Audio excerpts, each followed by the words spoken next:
Morada Noticias, una herramienta ciudadana para cuestionar el poder y recorrer la ciudad amada.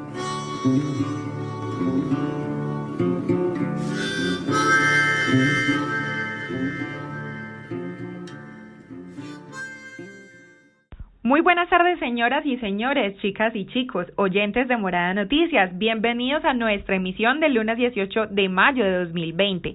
Yo soy Laura Bayer y hoy voy a contarles las historias de ese clamor generalizado de muchos ciudadanos porque el plan de desarrollo no cumple las expectativas de todos esos sectores a los que prometió ayudar el alcalde Daniel Quintero.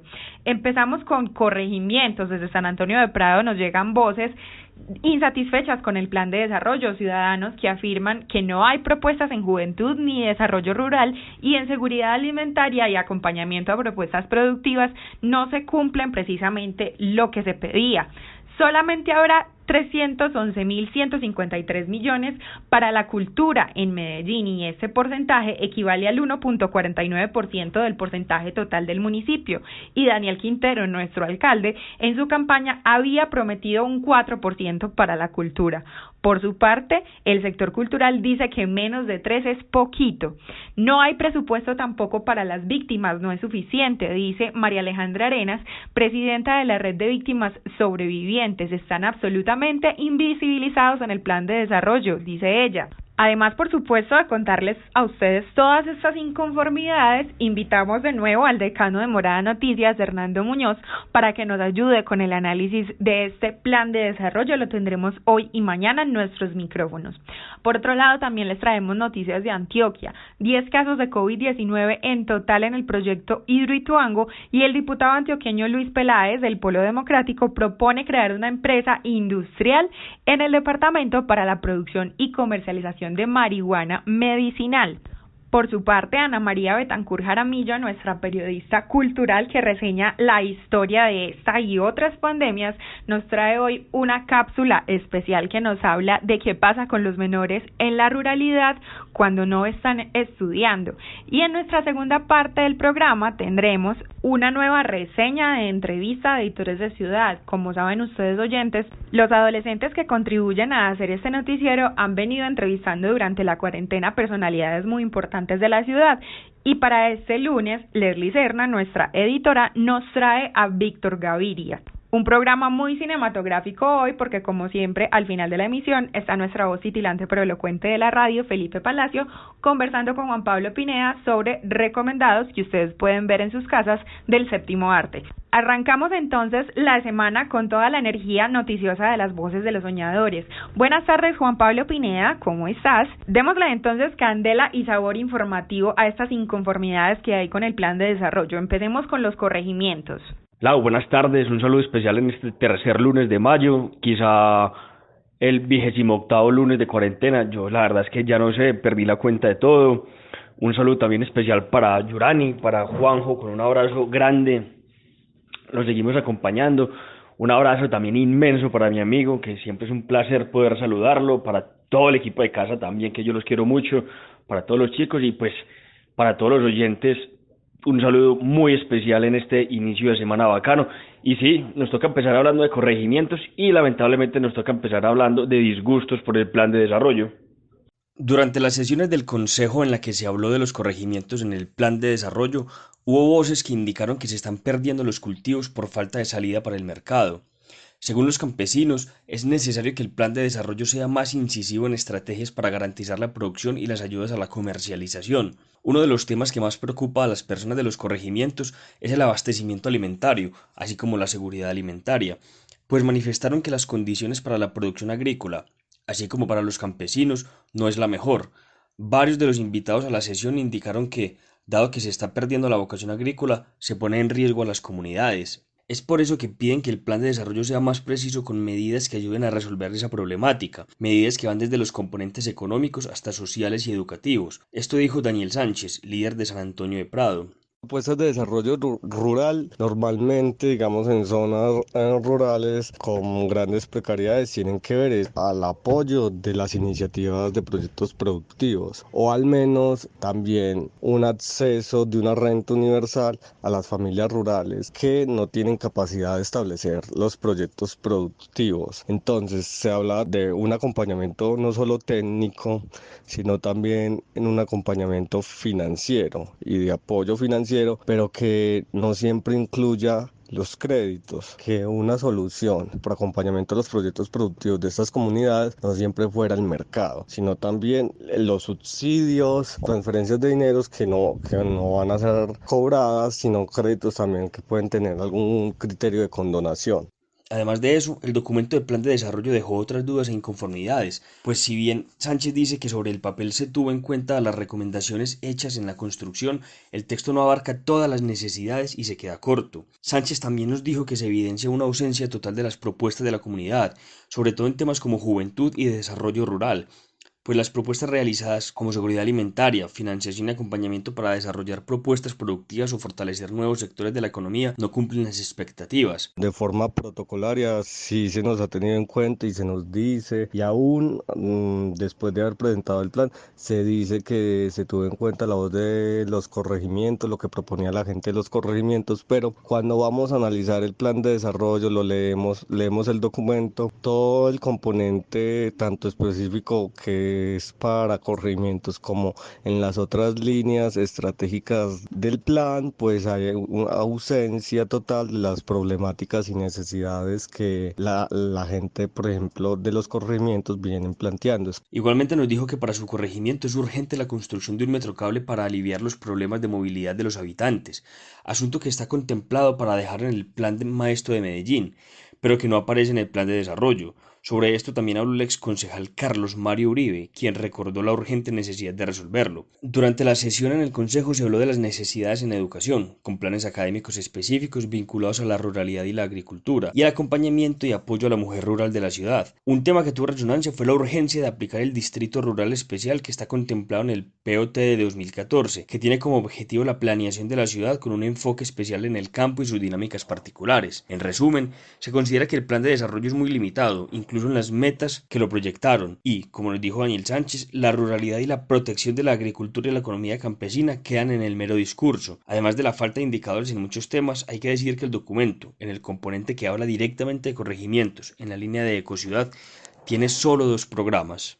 Para seguir con este recuento de inconformidades, hasta ahora saludo a Yurani Alzate, quien desde el norte del Valle de Aburrá nos cuenta qué está pasando por su parte con el sector de la cultura. Hola Laura, buenas tardes para ti, para mi equipo de trabajo, para todos nuestros oyentes y para toda la gente de Casa Morada. También le quiero mandar hoy un saludo muy especial y un abrazo fuerte a Juan José. Y bueno, les cuento que también el sector cultural rechaza el presupuesto que se destinó para ellos en este cuatrienio.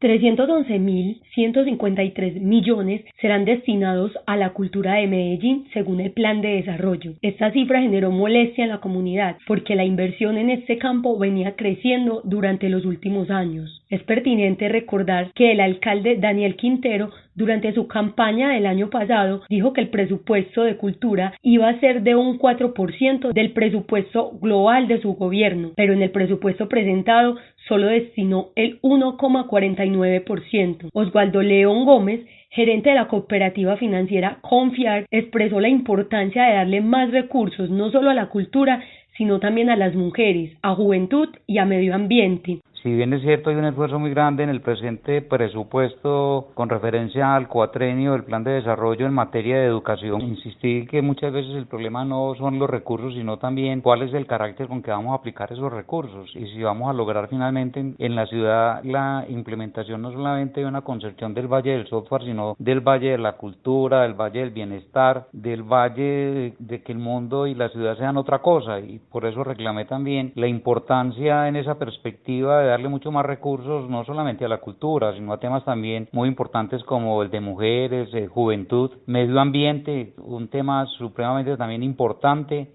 Además, Oswaldo planteó que los planes de desarrollo no se pueden seguir pensando como una competencia para la administración anterior. Por eso hizo un llamado a la austeridad. Lo mismo que otro asunto relativo a un instituto que es el responsable de la vivienda en la ciudad, que es Idvimeta, a propósito de la importancia de la vivienda de interés social para mucha gente que no la tiene y como un mecanismo muy importante de reactivación de la economía. La insistencia de ver el mundo de otra manera, en una concepción no simplemente de crecer por crecer, que es también la brújula que ha orientado la presentación de los diferentes planes de desarrollo de los últimos años, siempre en esa aspiración de que esta administración siempre pudo más que la otra, cuando hoy la coyuntura de la pandemia nos puede llevar a ver las cosas en otra perspectiva, como en la importancia de la frugalidad y la aspiración misma también de la ética de la austeridad, que es hacer más con menos. Es muy importante esta concepción después de todo lo que nos está pasando. En un comunicado publicado y firmado por varias organizaciones de la ciudad, se hizo un llamado para aumentar el presupuesto en el sector cultural de la ciudad, importante por el servicio que presta a la comunidad. En el texto, los firmantes recuerdan el impacto que este sector tiene sobre la ciudad, sobre su cultura y sobre sus habitantes, y manifiestan que menos del 3% en el presupuesto para ellos es muy poco. Con el numeral menos de 3 es poquito, estas voces del sector cultural se andan manifestando a través de la red social Twitter. Y por otro lado, Yurani Alzate también supo que otros que están inconformes con el plan de desarrollo son las víctimas de la ciudad, que tenemos bastantes. Yurani, amplíanos un poco esas cifras y esa información. Las víctimas de Medellín le hacen un llamado al alcalde Daniel Quintero para que en su gobierno haya voluntad política de atender realmente las necesidades de las 681.000 víctimas que hay en la ciudad. Según lo expresan, se sienten invisibles para el plan de desarrollo, puesto que el presupuesto para ellas es solo el 0,97% del total, es decir, 202.228 millones de pesos. Al respecto nos habló María Alejandra Arenas, presidenta de la Red de Víctimas Sobrevivientes, quien nos planteó que en el Plan de Desarrollo de Medellín no se tuvieron en cuenta los aportes que los representantes y organizaciones de víctimas llevaron a la administración. El alcalde muy olímpicamente estaba hablando de la paz territorial, pero y entonces la paz empieza por la reconciliación, por la dignificación de las víctimas, por la justicia social, por muchas cosas más. No se está hablando claramente de la desaparición forzada, no se está hablando de la protección a los líderes sociales, no lo he oído aumentar en ningún lado del plan de desarrollo. No se está tomando en cuenta las necesidades claras y reales que las organizaciones y los representantes y los acompañantes de víctimas hemos llevado a los espacios. Y una de esas apuestas ha sido los observatorios para víctimas y paz. Y ahí van inmersos los derechos humanos, la reconciliación y la no repetición. Y en eso van las escuelas itinerantes de reconciliación y perdón. Además, Alejandra expresó que es necesario apostarle a la paz territorial para que pueda haber una verdadera reparación de víctimas. Debe ser viable porque fue una de las apuestas de él con nosotros las víctimas. Nosotros las víctimas lo acompañamos muy cerca y le apostamos a la paz territorial. Y él tiene un ítem que dice en el plan de desarrollo, ese ítem se llama paz territorial, que es paz, víctimas y justicia. Desde ahí es que reconozcan las apuestas y las necesidades que se pusieron en los territorios. En los territorios se hicieron unos encuentros para sacar lo más necesario de los territorios al plan de desarrollo. Y en la Comuna 8 y en la Comuna 10 pusimos la apuesta y ganamos paz territorial con los observatorios. También enfatizó que es necesario que se fortalezcan las organizaciones de base que trabajan en los territorios por la dignificación de las víctimas. El fortalecimiento, es que fortalecimiento no es ir a llevar papeles, fortalecimiento es recursos claros y reales para que esas organizaciones puedan incidir con las víctimas, porque es que una cosa es construir desde el territorio a construir desde el escritorio, y la mayoría de las personas de la administración construyen en los escritorios. Los líderes sociales que trabajamos en los territorios, que conocemos esas necesidades, construimos en el territorio. Y eso es lo que se necesita, que tenga más presupuesto y visibilización, los derechos humanos, las víctimas y la paz, porque la paz se volvió una utopía, la paz se volvió una utopía, no una realidad que tenemos que hacer en los territorios.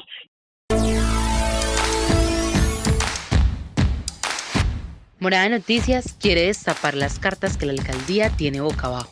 Barajemos y veamos qué hay detrás de la elección del gabinete municipal. Bueno, y pusimos esta cortina de análisis de gabinete no precisamente porque vayamos a analizar el gabinete, pero sí vamos a destapar un par de cartas. Aquí está Hernando Muñoz, el decano de Morada Noticias, quien nos ayuda a darnos un concepto, un poco más de análisis político al plan de desarrollo de Medellín. Yo este plan de desarrollo lo veo como alguien diría, y fue la famosa frase de un presidente de hace muchos años, descuadernado. Y descuadernado en el sentido de que no le veo fluidez, si me permiten decirlo así, no le veo coherencia y siento que fue un retazo, y lo digo con todo el respeto y con toda la mirada crítica también, y me parece que ha habido falta de rigurosidad y demás en todas las instancias que lo han podido ver desde que lo presenta pues el alcalde y su equipo. De todas maneras, también hay que ver que en estos tiempos tan difíciles de pandemia y de confinamiento y demás, no se ha podido quizás hacer el trabajo de la misma manera, porque no es lo mismo hacerlo de lejos que presencial, y eso es entendible, y vale la pena pues también decir que eso es una salvedad que se tiene que hacer. De todas maneras, yo sí creo que al plan como tal, después de que se lo pase el CTP otra vez al gobierno, le falta en indicadores, le falta en cosas muy específicas que un plan de desarrollo tiene que concretar, y no veo que estén así, y creo que les tocó hacer un esfuerzo, entonces por eso se ve como tan pegado, como tan borra y pega, corta y pega, y me da esa impresión. No sé, yo no sé con esta mirada que estoy haciendo si veo en el sentido de collage o de colcha de retazos también como el tema de un grupo de gabinete, que lo habíamos hablado en estos días con ustedes también, un grupo de gabinete que le pertenece a un lado, que es del otro, que no es un gabinete que uno ve enfilado y demás frente a un asunto, sino como él como fenómeno político también, que se ha llamado independiente, y lastimosamente, porque yo siento aprecio por él como persona y siento que fue un hombre que en la campaña se esforzó y que hizo una serie de miradas de la ciudad interesantes y demás. Siento que así es el plan de desarrollo, como ese gabinete que de pronto le tiene que responder al uno, que le tiene que responder al otro, que digamos no están fidelizados, utilicemos esa palabra, con esa apuesta como tal. Yo veo ahí, por ejemplo, otra vez lo digo, gente muy buena técnicamente, pero que se ha tenido que callar en ciertas cosas. Están pasando hoy cosas muy difíciles como lo que ha ido saliendo, donde uno ve también un manejo politiquero muy fuerte, y entonces uno sí pudiera ver ahí ese reflejo. Lo otro que veo es que me preocupa mucho el tema de lo social. Ellos tenían un apartado y tienen un apartado muy interesante de recuperación de lo social, y en eso el concejal Luis Bernardo Vélez, que hizo parte de su equipo y que es parte, digamos, de este gobierno como concejal, hizo mucho énfasis en que también él hizo parte del anterior y que se había perdido lo social. Creo que ahí hay un error y hay una pérdida, y están fallando en el tema del presupuesto. Entonces, ¿cómo vamos a recuperar lo social cuando el presupuesto para seguridad es tan alto? Y otra vez les digo, como ciudadano, como académico, como persona de a pie también, que me da mucho susto el tema de otra vez centrarnos en el tema de la seguridad, y que los recursos se vayan en seguridad y no al tema de recuperar lo social, como teníamos la esperanza y como queríamos que fuera quienes hemos estado en esta ciudad trabajando y liderando. Y aparece un elemento como este de la pandemia, que creo que el alcalde lo ha manejado bien. Yo a veces siento, y voy a decirlo así, porque es así, me parece a mí, Medellín es una ciudad que tiene dinero, la gente aporta, la gente ha dado, la gente responde con sus impuestos y demás, y digamos que uno no puede ser mal alcalde de Medellín porque el plata existe. Y me preocupa que eso se vaya como por el agua, en el sentido de que no se sepa hacer una inversión clara de lo que realmente se necesita y de de que realmente el llamado a recuperar lo social, que era una de mis esperanzas, y por eso voté por este señor, es un asunto que se vuelva fantasmal y que no podamos ver. Entonces, creo que ahí ese tema, con la llegada de la pandemia, seguramente van a tener que hacer una reorganización, eso se entiende, y Daniel dice que ha manejado muy bien el tema, el alcalde, pero yo creo que es que Medellín va como por milagro a veces, como que se van dando las cosas, hay gente muy buena y las cosas salen. Yo realmente no veo cuál es el boom que le han dado al manejo de la pandemia y el dinero invertido en el tema del software y las apps y demás. Es que realmente no sé cuál es la novedad, yo no he logrado entender como tal el asunto. Hay para las personas que saben, yo no sé de ese tema, un cuestionamiento muy alto frente al tema del programa Medellín Me Cuida y de la parte de la informática y cómo se están manejando los datos, etcétera, etcétera. Entonces me da susto que en ese valle del software que está llamando, también nos convirtamos en software y nos convirtamos en seguridad, y que todo lo demás, que es por lo cual las comunidades han luchado, los líderes y las lideresas que han asesinado también por hablar y por decir cosas frente a unos gobiernos, no este gobierno únicamente, sino frente a unos gobiernos ineptos en el asunto de trabajar el tema de lo social, se queden. Entonces veo mochito, veo cortico, veo sin fuerza todo este tema de lo social. Y sale ahora una línea que me parece que él es inteligente en eso, que se llama Medellín Me Cuida, y que él reconoce que sale desde que aparece la pandemia. Eso me parece que es un gol que él está haciendo, pero yo pertenezco hace más de 20 años al tema del Comité Técnico de Familia de esta ciudad. Yo fui el autor y el que movió el tema de la política pública para la familia en Medellín, junto con otros, digamos que fui quien hizo la consultoría en esa época, y veo con mucha preocupación cosas como él está llamando una de las líneas estratégicas de tema de familia que ha sido tan importante en Medellín como Medellín Me Cuida, y está poniendo ahí lo que está llamando este concejal joven, Daniel Duque sí está llamando la renta básica, y él le pone otro nombre ahí. Me parece que eso es muy importante que se haga, pero ahí también hay que tener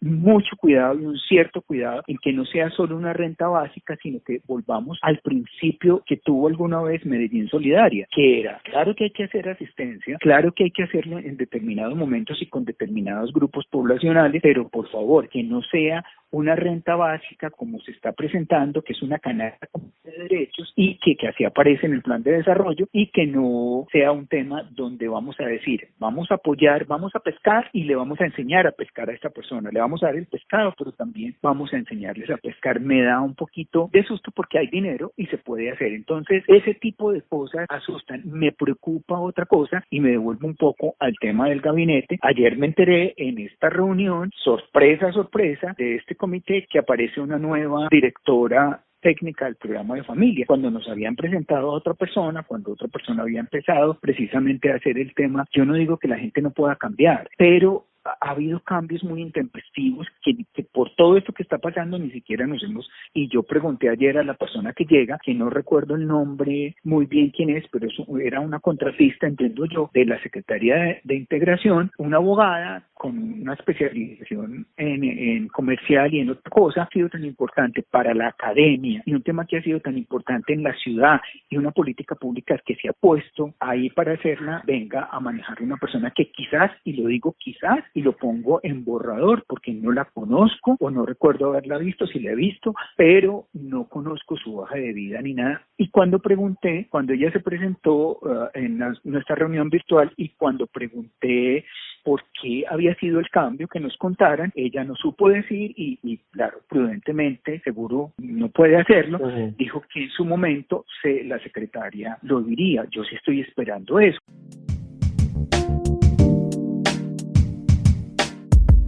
Un minuto de vida, porque nada justifica el homicidio. A esta ciudad lo que le hace falta es un minuto de vida, algún día, cada hora con sus 60 minutos.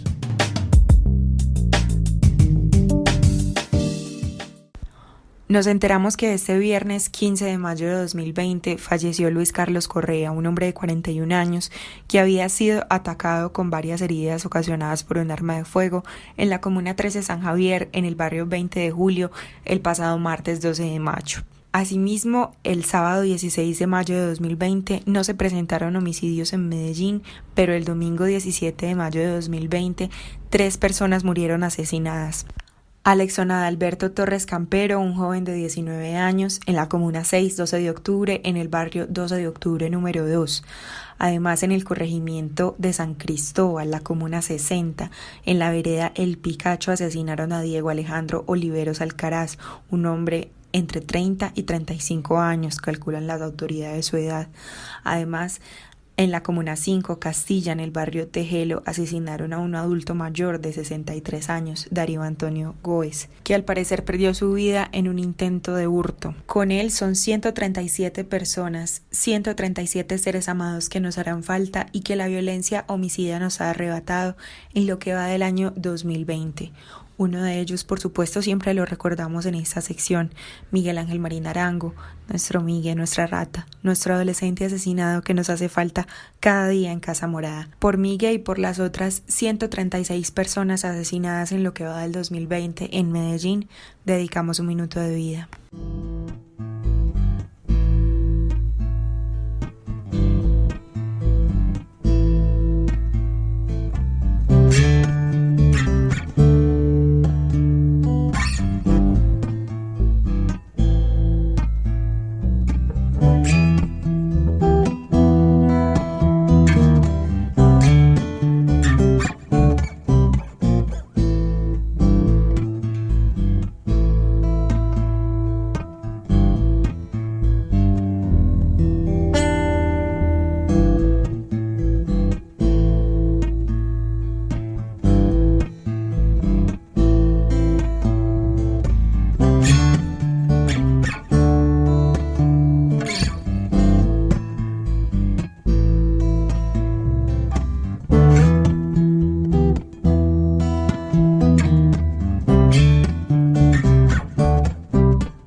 Para terminar nuestra sección de neta información, noticias de Antioquia, Yorani Alzate nos va a contar qué pasa en Hidroituango y Juan Pablo Pineda nos va a contar de una propuesta peculiar de un diputado de la Asamblea de Antioquia. 7 nueve casos de personas contagiadas con COVID-19 reportó Empresas Públicas de Medellín, EPM, en el proyecto de Hidroituango el pasado sábado 16 de mayo. Las directivas de la empresa de servicios públicos expusieron que las personas están aisladas bajo observación del equipo médico del proyecto, quienes están prestando los cuidados necesarios para su pronta recuperación. Con esta nueva cifra, ya son 10 los trabajadores contagiados de coronavirus en el proyecto hidroeléctrico, puesto que estos nuevos casos se unen a los 3 reportados el pasado 12 de mayo de 2020. Según informó EPM, hasta el momento se han realizado 418 pruebas a los trabajadores de Hidroituango, por medio de un convenio con la Universidad de Antioquia. El diputado antioqueño Luis Peláez, del Polo Democrático, propone que se cree una empresa industrial en el departamento para la producción y comercialización de marihuana medicinal, como medida de reactivación económica. Según Peláez, el departamento tiene toda la capacidad para la producción. Desde hace 7 meses venimos en una investigación de cuáles son las alternativas y detectamos 2 alternativas de recursos para el departamento de Antioquia. Una, crear una empresa industrial y comercial del Estado de cannabis medicinal. ¿Por qué? Porque tenemos tierras suficientes para eso. O sea, el departamento de Antioquia tiene ya las tierras. Tenemos los permisos agrícolas que están en el POTA, en el programa agrícola de Antioquia. Tenemos los laboratorios existentes en la Universidad de Antioquia, en el Politécnico e incluso laboratorios privados. Tenemos las redes de comercialización porque la podemos cuñar a la fábrica de licores de Antioquia, pero también tenemos redes de comercialización de la marca Antioquia a nivel de exportación, o sea, nosotros tenemos canales de exportación. La propuesta del diputado es que la empresa sea totalmente pública, para asegurar que los recursos le entren completamente al departamento, pese a que ya ha habido ofertas de empresarios privados para tomar el negocio. Los estudios hechos por Peláez, según nos indicó, arrojan que esta empresa podría superar en ingresos a la fábrica de licores de Antioquia y que en 3 años de funcionamiento podría alcanzar una renta de 10,5 billones de pesos anuales. Además, nos aseguró que las ventas en Sudamérica podrían llevarse toda la producción. Sobre en qué terrenos del departamento podría realizarse la siembra de la marihuana medicinal, nos dijo que hay varios en el oriente antioqueño, en las riberas del río Magdalena, el Bajo Cauca y zonas de Urabá que no son utilizadas para la comercialización del banano. También nos dijo que se ha planteado la idea de ubicar la empresa en el complejo Tulio Espina, en Bello, en vez de crear el autódromo propuesto por el exgobernador Luis Pérez. Además, dijo que se basó en los estudios realizados por la gobernación anterior para el posible traslado de la fábrica de licores que le permitieron identificar las tierras útiles para este proceso y, sobre la inversión, que serían los mismos 50.000 millones que se utilizarían en ese caso. Igualmente, Peláez nos habló de las condiciones, que según él, están dadas para lograr el producto. Están todas las condiciones como dadas para ello y tenemos los laboratorios. Los mismos laboratorios que hoy, pues no los mismos, pero nosotros tenemos una red de laboratorios muy grande y hoy lo mostramos también con lo del COVID. Hay 13 laboratorios, pero así como hay esos 3 laboratorios para esas pruebas, también tenemos laboratorios de biología, que serían muy importantes para extraer la materia prima del cannabis para venderlo médicamente. El diputado afirmó que esto podría incentivar nuevos empleos, pero también generarle sostenibilidad a las universidades al poner en funcionamiento sus laboratorios en la creación de este nuevo producto. Además, la empresa podría generar impuestos de libre destinación para el departamento, que podrían estar por encima del doble de lo que aporta la fábrica de licores. El periodismo es una fotografía de la realidad, es registro, es memoria. En Morada Noticias hacemos historia. El mundo va a acabarse antes que la poesía, y habrá nombres para diferenciar el olvido de la fauna del olvido de la flora. La palabra esqueleto solo se referirá a los restos humanos, porque habrá una forma particular de describir el conjunto de huesos de cada especie extinta. Habrá un nombre para designar la última chispa de fuego, un nombre primitivo como el del maíz, y otro para la transparencia del río que muchos se habrán lanzado a atrapar al confundirla con sus almas.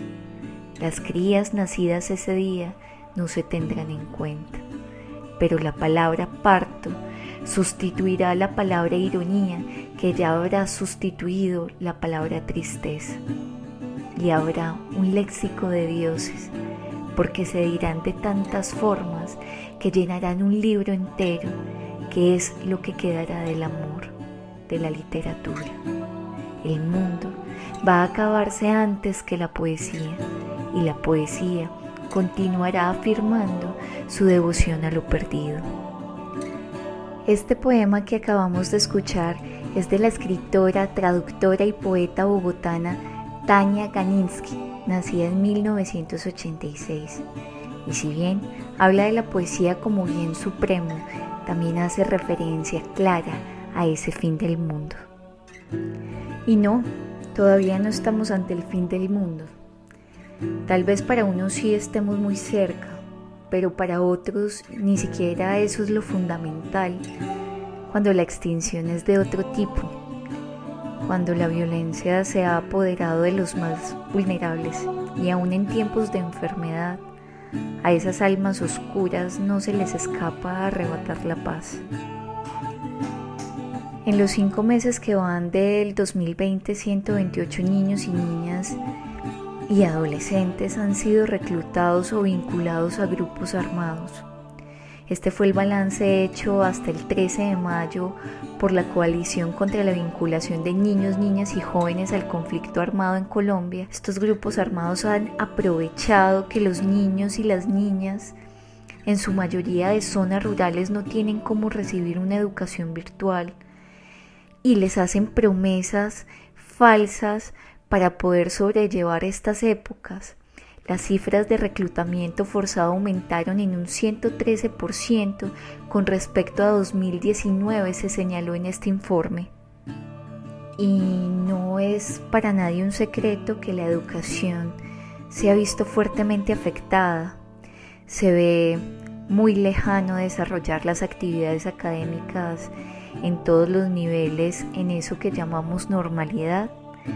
Es decir, con estudiantes en los salones, en las clases, laboratorios, estando y compartiendo un espacio, uno cerca del otro, pero también pues en entornos informales de socialización como las cafeterías o los pasillos de los centros educativos. Según un estudio de la Universidad Javeriana, más del 50% de los jóvenes que cursan grado 11 no cuentan con un computador ni con acceso a internet en sus casas. La cifra para la totalidad de alumnos de los colegios públicos aumenta a un 67%, y no se diga en las zonas rurales. La cobertura de las redes de 4G, fundamentales para la educación virtual, no alcanza ni siquiera el 10% del territorio, mientras que solo un 9% de los alumnos cuentan con un dispositivo en sus casas que les permita conectarse con esta alternativa de pedagogía. Y aún en las ciudades en sectores de ingresos medios e incluso altos, la situación de la educación es difícil. Las miradas de la solución de los gobiernos debe ir dirigida a estas problemáticas sin lugar a dudas, problemáticas que la COVID ha evidenciado, pero que siempre han estado latentes. Que nos alcance la poesía, las demás artes y la cultura para rescatarnos, así como el poema de Tania Ganitsky, el mundo va a acabarse antes que la poesía. Desde Morada Noticias reiteramos que la educación y la cultura nos salvan y son elementos necesarios para la conquista de los derechos humanos. Reportó para Morada Noticias Ana María Betancur Jaramillo.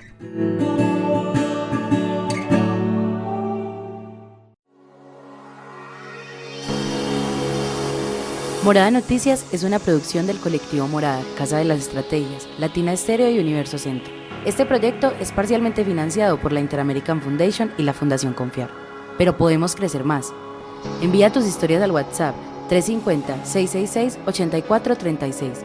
Comparte nuestro contenido o escríbenos a noticias@morada.co si te gustaría sumarte a nuestros patrocinadores. En Morada Noticias contamos diferente la información acerca de esta pandemia, del nuevo coronavirus, de la COVID-19. Aquí está Juan Pablo Pineda reemplazando por esta semanita a nuestra magia de la consola Juan José Velázquez Solarte en nuestros datos para combatir al poder. Hola queridos amigos y amigas, oyentes y oyentas. Todavía le estamos cuidando esta sección a Juanjo, al que le mandamos un abrazo. Hoy les vamos a hablar sobre médicos, sí, sobre esa gente que está tratando de salvar vidas en los hospitales en medio de toda esta vaina. Estos son nuestros datos para combatir al poder.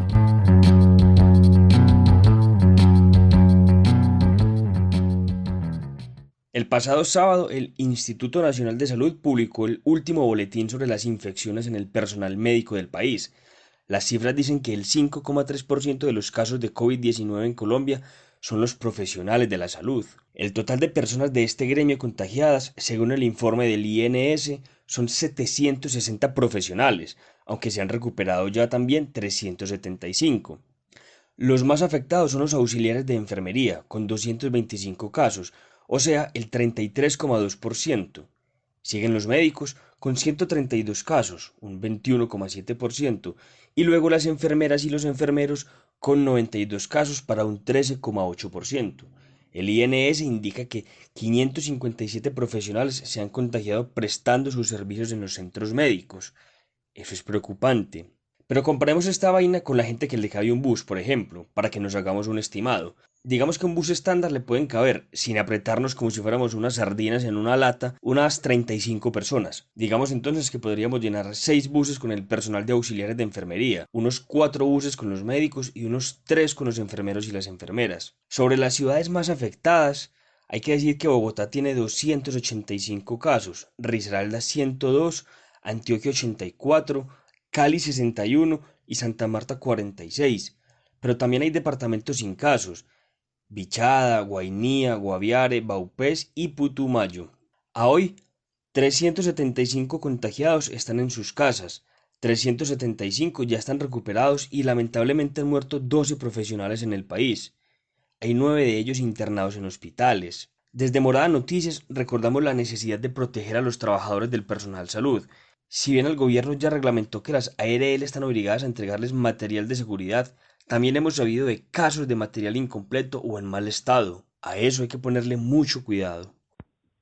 Lo triste con estos datos acá es que aunque los médicos los han estado pues graduando de héroes en esta emergencia nacional por la COVID-19, el trato que han recibido se parece más al de un enemigo. Ejemplo claro, lo que pasó hace poquito con la médica en La Estrella. Yo acá sí quiero decir que más que aplausos, lo que realmente piden y necesitan son garantías para adelantar su labor. En los hospitales del país no existen los suficientes insumos para atender los pacientes y tanto médicos como enfermeras han reclamado elementos de bioseguridad como mascarilla, tapabocas, guantes, trajes de protección. Muchos de hecho incluso han tenido que usar bolsas de plástico para poder trabajar. Es decir, la precariedad se está viendo más en el sistema de salud con esta pandemia.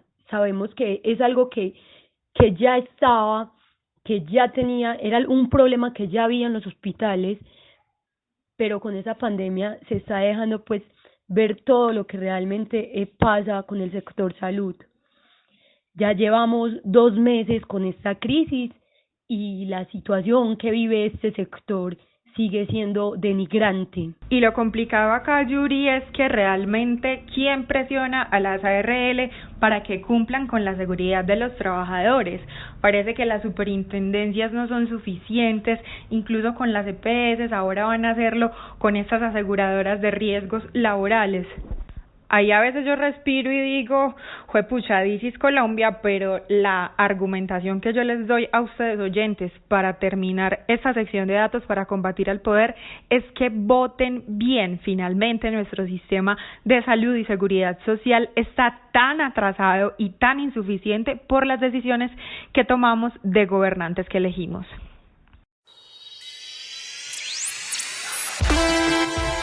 Esta es la canción del día, patrocinada por Ciudad Frecuencia.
Están escuchando el maravilloso y súper especialmente preparado para ustedes oyentes episodio de Morada Noticias del lunes 18 de mayo de 2020.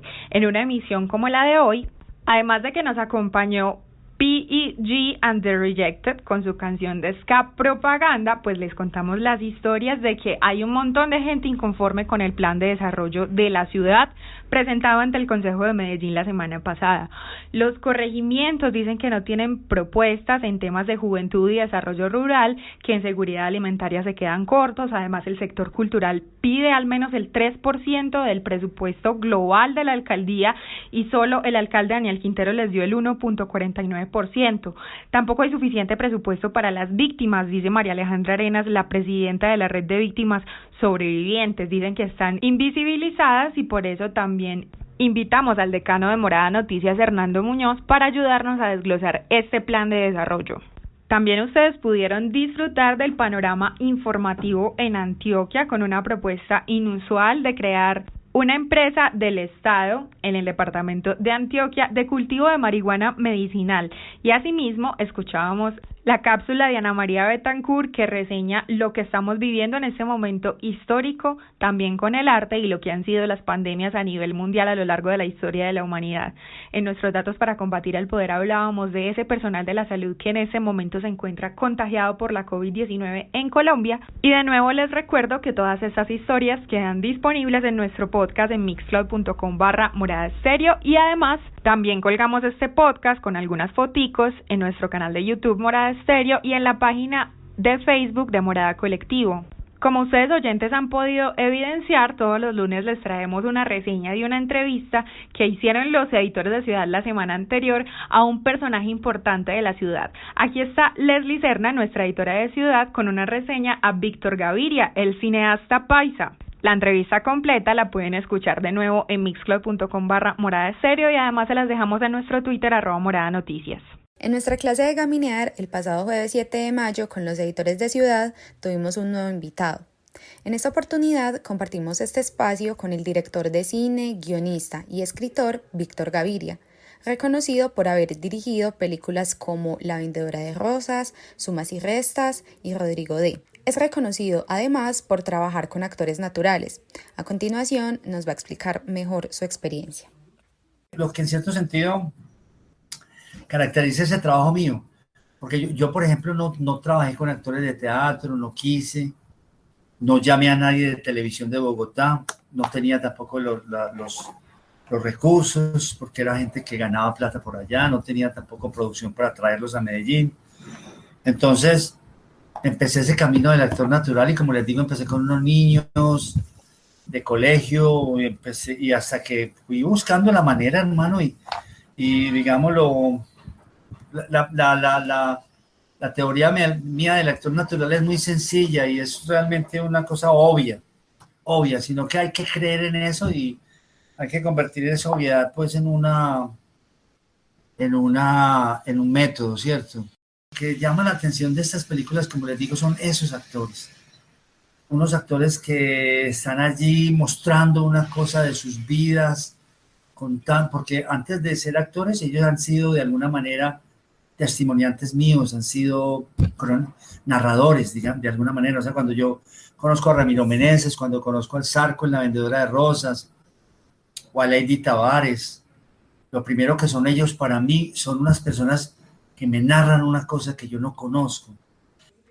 A raíz de esto nos surge la pregunta de ¿qué siente Víctor Gaviria al trabajar de cerca con estas problemáticas sociales que viven los actores que interpretan sus personajes?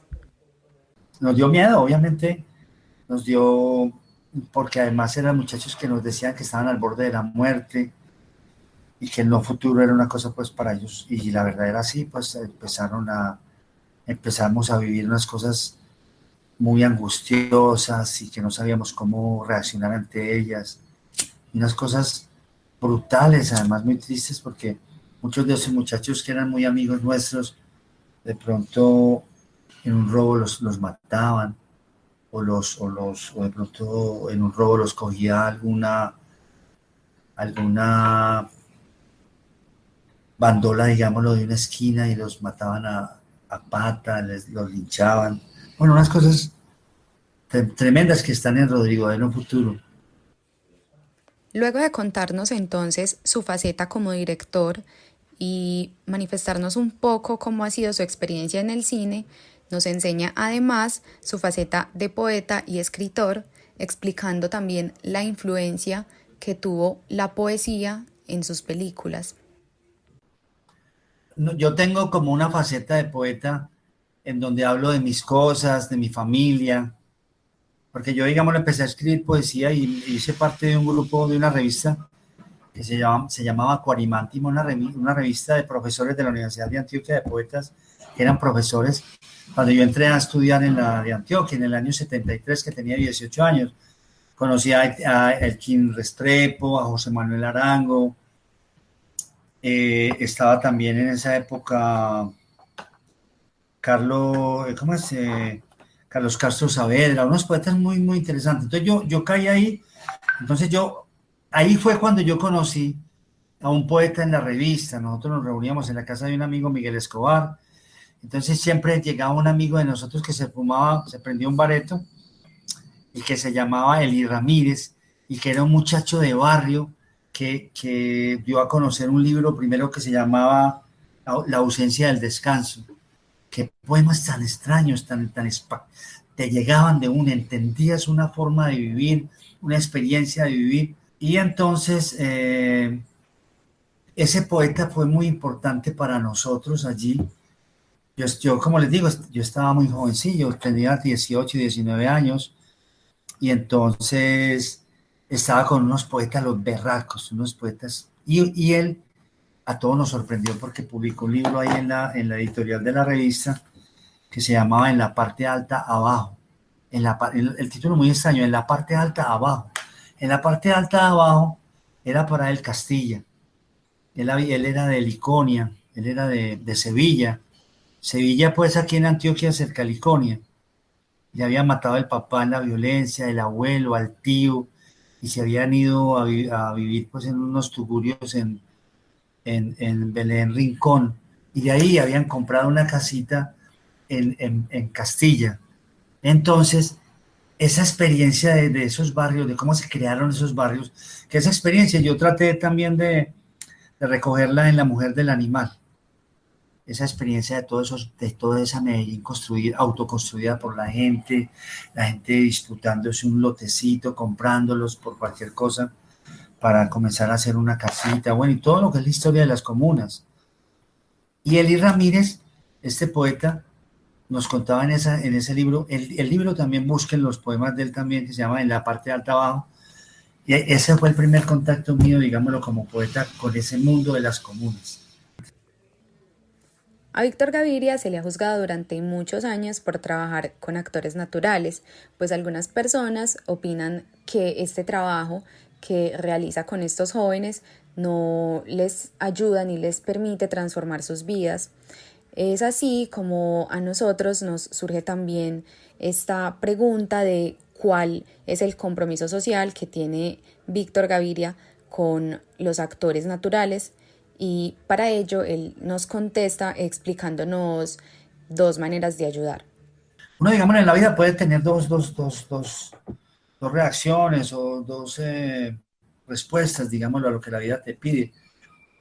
O ayudar concretamente, cosa que uno siempre trata de hacerlo, pero al mismo tiempo también puede ser el hecho de contar, o sea, de comunicar esa experiencia, contar como que dice ese otro lado de la ciudad para que la ciudad, digamos, no viva siempre en esa ignorancia y siempre con un lado oscuro y un lado luminoso, sino que tenemos que dar a contar toda esa otra historia porque es una gente de nuestra ciudad. Porque miren, por ejemplo, en la vendedora de rosas, a mí me dice mucha gente que por qué no les ayudamos a los niños. Nosotros sí les ayudábamos, obviamente nosotros compartíamos con ellos, pero el problema de ellos era un problema muy difícil, era un problema que venía de familias, era un problema que era social también. Entonces nosotros lo que hicimos fue, fuera de ser amigos de estos niños para siempre, fue también contar una historia de la vida de ellos. Finalmente, concluye Víctor esta conversación hablando de la exclusión y estigmatización que hay en Medellín con las comunidades vulnerables y las comunidades marginales. Es así como pone de ejemplo a su producción Rodrigo D., que trata problemas de estigmatización y de prejuicios. Conversación de arte, ciudad y amar.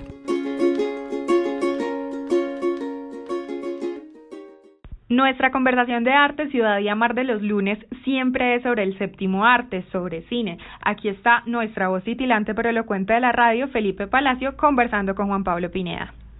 Pipe, como siempre, es un placer saludarte en estos lunes de cine. Creo que hoy vamos a dejarle a los oyentes una película muy especial, una película que a los dos nos dejó un poco impactados en el buen sentido, que no es tan difícil de ver como la de hace 8 días, pero que es muy interesante y que está llena de matices muy humanos que la convierten en una producción muy rica. Por favor, cuéntale a los oyentes cuál es la película que vimos. Hola Juan y hola a todos los oyentes. De verdad, para mí también es un gusto estar aquí con vos, hablando de cine y que una película como esta nos congregue. Y la película, hablando de congregación, la película se llama The First Reformed. Es del año 2017, del director Paul Schrader, el mismo guionista de Taxi Driver y que ha colaborado varias veces con Martin Scorsese. De hecho, también escribió La Última Tentación de Cristo, pero de verdad para mí fue un magnífico gusto ver esta película. ¿De qué va? Siempre me encuentro ante el dilema de saber cómo responder a esa pregunta, porque uno no sabe cómo abordarla, a veces con películas tan complejas. Si bien la de hoy uno pecaría de decir que es más sencilla de ver cuando uno intenta pensarse las películas. Ninguna película representa una suma facilidad. Pero bueno, la película va de un reverendo, de una iglesia que lleva mucho tiempo. Por algo se llama la película The First Reform, la primera reformada. Y que bueno, se nota desanimado, escribe un diario, conoce a una pareja de ambientalistas y se va adentrando en su mundo. Él se va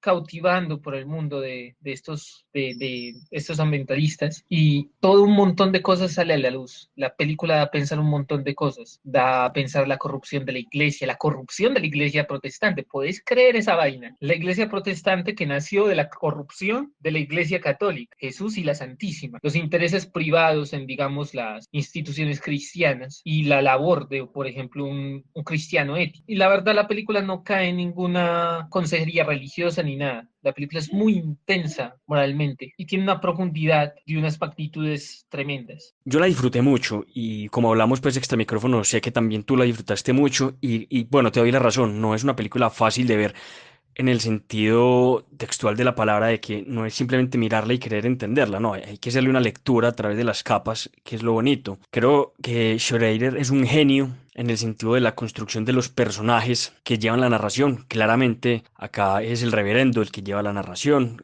como lo es Travis en Taxi Driver, y hay muchos elementos, incluso muchos guiños a Taxi Driver, que es un asunto muy bonito, pero en este caso, ya específicamente sobre la película, yo personalmente creo que es una construcción maravillosa del personaje, en el sentido de que nos plantean cómo ese encuentro destapa en él un montón de cosas que ya tenía atrás, que lo hacen sentir cierta inconformidad y que le recuerdan que hay acciones humanas necesarias para, digamos, la salvación del mundo y la salvación de la especie como tal, ¿cierto? Es como recordarnos que somos una especie de hermanos entre todos y que hay acciones que tienen que tender a ayudarnos a todos. Es interesante la relación que crean entre él y el personaje femenino de la esposa del ambientalista. Creo que eso es un punto muy fuerte de la película y que la película nos lleva a un punto pues hacia el final que termina siendo muy impactante, pero creo que es una mirada muy interesante a lo más íntimo de un ser humano y cómo actos pequeños, que uno creería pequeños, terminan siendo muy determinantes en la forma en la que nosotros tomamos ciertas decisiones para decirle al establecimiento que las cosas no están bien. Quisiera saber a ti qué te impactó de la película. A ver, sí, ese personaje femenino está muy bien construido. La relación entre esos dos personajes está muy bien construida. El vínculo entre ellos dos está extremadamente bien construido, porque se vincula desde la desilusión que también le va causando todo ese mundo de la iglesia protestante corrupta, que cree ser apolítica, pero el apolitismo no es sino la negación de sí mismo. El apolitismo no es sino la afirmación de que no hay como ser apolítico, todo acto es político y toda esa conciencia ambiental, digamos, la coherencia entre el discurso y la acción, todo eso es poderosísimo y todo eso es lo que yo destacaría, respondiendo pues a tu pregunta. Esos dos aspectos yo creo que están vinculados y vos insinuaste uno y mencionaste otro y me parecen que están muy ligados.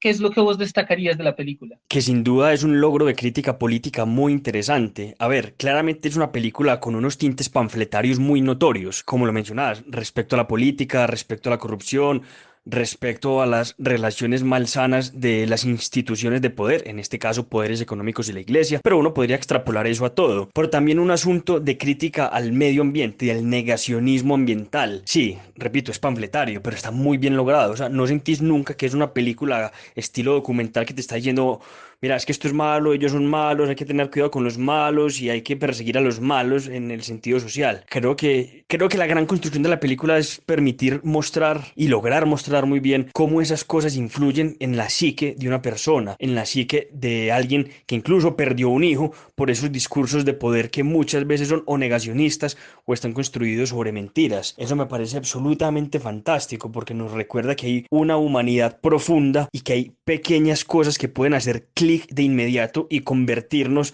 a todos en una especie de guerreros de la justicia social. Y para pegarme a lo que tú dices sobre la relación entre esos dos personajes, preciosa, es muy linda. Hay un plano, no vamos a decir cuál, que es, creo que de lo mejor que tiene la película.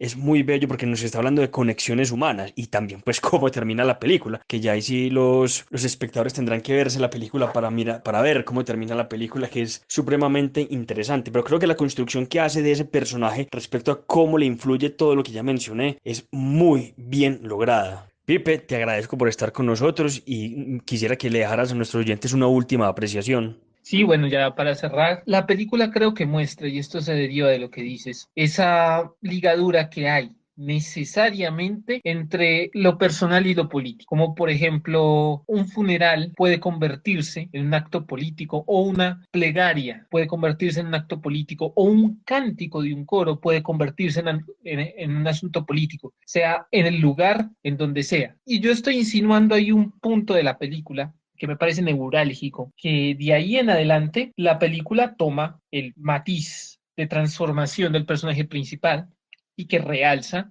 la importancia del personaje femenino anteriormente mentado, que es la esposa del ambientalista, del señor Menzana, la señora Menzana. Y bueno, ya tenemos que acabar. Me agradó mucho hablar de esto con vos, de verdad. Qué película tan... Es que es dinamita, porque sí yo sentí que las palabras se venían y esta discusión como que urgía. Y no menciono pues dinamita así como por mero clichés, que de verdad es explosiva, hace surgir muchas opiniones y si la gente trasciende ese final, trasciende el calificativo y se abre a sentirla de verdad, yo creo que mueve y mucho. Gracias a Felipe, a Leslie y a todos los editores de Ciudad que hacen posible este noticiero, al decano de Morada Noticias, Hernando Muñoz, y por supuesto a mis periodistas Juan Pablo Pineda y Yorani Alzate. Esto fue Morada Noticias en el lunes 18 de mayo de 2020. Mañana nos escuchamos con más historias.